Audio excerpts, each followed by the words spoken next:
Coucou les amis! Hey, gigante. Aujourd'hui on se retrouve avec vous pour une nouvelle vidéo. Ce sera une vidéo trop cool. Je ne l'ai jamais fait sur ma chaîne, mais je vois plein de vidéos comme ça passer sur YouTube. Et du coup je me suis dit ça sera cool si je vous fasse aussi mon top 10, mes préférés de Netflix. Alors il faut savoir que Netflix on est complètement addict avec Rémi et c'est vraiment une plateforme qui sauve les vies je trouve, parce que surtout pendant le confinement on en a bouffé du Netflix. Quand tu sais pas quoi faire, il y a toujours des choses à faire, toujours des choses à voir plutôt sur Netflix, parce qu'il y a vraiment pour tous les genres. Vous connaissez, c'est sûr hein. D'ailleurs c'était publié sur internet il y a pas très longtemps que le propriétaire de Netflix il est devenu encore plus riche qu'avant, parce que pendant le confinement il y avait beaucoup de gens qui se sont inscrits sur Netflix qui n'étaient pas avant pour passer le temps quoi. Du coup il est devenu encore plus riche, comme quoi le confinement ça fait des heureux. Alors je veux plus tarder, je vais vous donner mes séries favoris. Peut-être vous connaissez déjà, n'hésitez pas à me dire en commentaire. Et c'est parti. Alors bien sûr qu'on va commencer par les plus connus, et d'ailleurs c'est ma série préférée, c'est bien sûr Casa de Papel sur Netflix, c'est ma série préférée. Et c'est vraiment, je pense que tout le monde connaît, pas besoin de vous étaler là-dessus, mais c'est vraiment une série qui est top, j'adore. J'adore parce que toujours en suspense comme ça, tu sais pas qu'est-ce qui va se passer.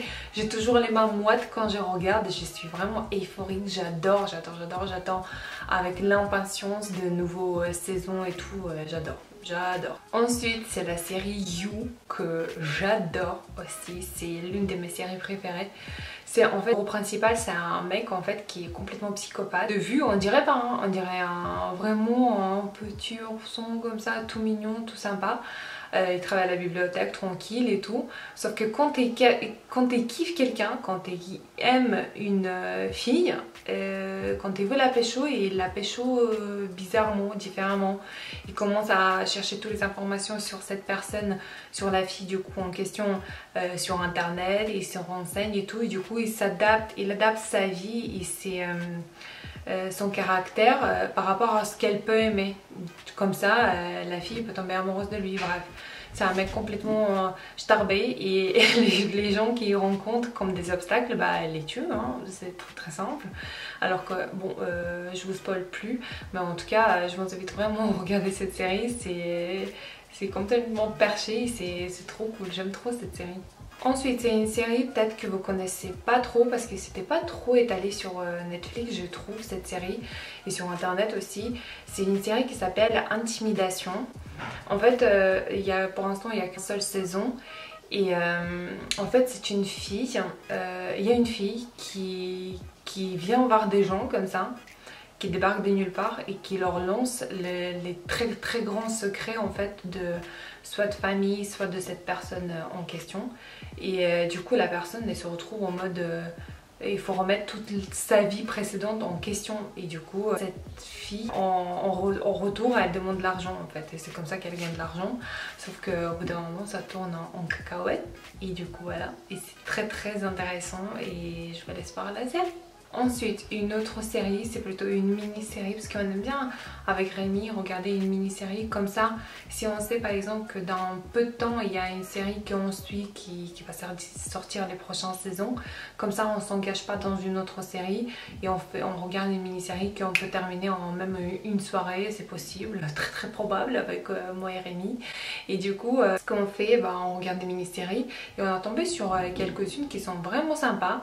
Il y a une série qui s'appelle mini-série qui s'appelle Unorthodox, et en fait c'est une fille qui est née et qui grandit dans un environnement très orthodoxe juif, et elle veut s'en sortir en fait, et c'est toute une histoire, c'est très sympa, très touchant.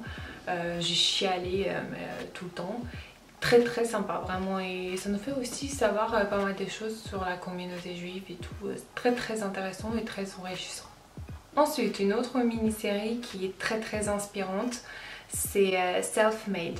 En fait c'est une histoire vraie d'une femme noire, les parents de laquelle ont travaillé toute leur vie sur le champ de coton, ça se passe aux États-Unis, et du coup elle en gros elle était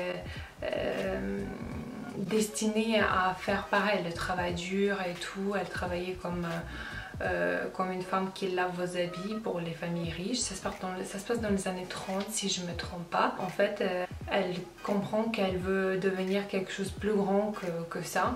Et elle fonde son entreprise et du coup au début elle rencontre plein d'obstacles parce que justement à cause de sa couleur de peau et ses origines, et au fur et à mesure elle devient quelqu'un de très bien placé. Je vous laisse voir, c'est très sympa et très inspirant, vraiment.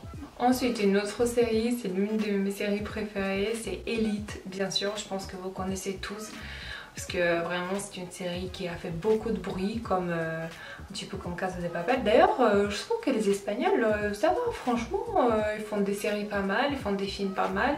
Je vais vous en parler d'ailleurs prochainement. Franchement bravo hein, les petits Espagnols, très sympa ce que vous faites. Du coup Elite pareil, c'est une série espagnole et c'est assez ado mais c'est cool, j'aime bien, ça détend et en même temps c'est un petit peu vraiment la vie de riches et tout, des adultes riches, très sympa à voir, j'adore. C'est une autre série qui s'appelle Ozark. En fait Ozark c'est le nom du lac où il y a tout ce qui se passe en fait dans cette série. Il y a les drogues, il y a les trahisons, il y a plein de trucs dans cette série et c'est très intéressant en fait, les caractères humains, comment ça peut évoluer, comment ça peut vraiment basculer d'un côté à l'autre. Et il y a 3 saisons, on a regardé le premier, on a bien aimé. On a regardé le deuxième, limite on a décroché parce qu'on a commencé à regarder quelque chose d'autre et tout. Après je me suis dit bah tiens, j'aimerais bien savoir ce qui va se passer après et tout. Du coup c'est vrai que saison 2 c'est pas terrible, mais saison 3 c'est trop bien. Et du coup voilà, si vous avez regardé déjà et vous avez laissé tomber aux saison 2, vous pouvez reprendre, c'est très intéressant après. Voilà. Ensuite pareil, une mini-série de 2 saisons, mais une série dure entre 25 et 30 minutes. Il n'y a même pas l'introduction de cette série. Cette série s'appelle le Afterlife. Trop touchante cette série. Il y a l'humour et c'est touchant et j'ai pleuré presque chaque épisode. Rémi il se foutait de ma gueule parce qu'à chaque fois je pleure comme une dingue. Très facile à me faire toucher mon petit cœur. Du coup c'est une série qui est vraiment très bien. En fait c'est un homme qui perd sa femme, l'amour de sa vie. Ils ont vécu ensemble 25 ans je crois ou 30 ans. Il perd sa femme à cause d'un cancer et sa femme lui a laissé des petites vidéos comme ça pour le booster un petit peu au quotidien après sa mort. Et du coup chaque jour il visionne des vidéos, il se rappelle des souvenirs et tout, et malgré ça il va au travail, il essaie de reprendre sa vie normale. Et du coup voilà, je vous laisse voir, mais c'est une série vraiment, c'est une grande découverte. On l'a fini avant-hier avec Rémi et je suis toujours bouleversée. Trop mignon cette petite série. Ensuite on a regardé une série juste comme ça parce qu'on était curieux, Trump, un rêve américain. En fait c'est un documentaire sur Trump, savoir d'où il vient, comment il a démarré, à peu près tout le monde sait comment il a démarré, mais voilà, il y a plus de choses que moi perso j'ai connu sur lui dans cette série et on apprend beaucoup plus de choses. Toutes ces femmes et tout, comment elle a fait machin, et comment elle est devenue en fait, c'est de sa naissance jusqu'au moment où elle est devenue le président en fait.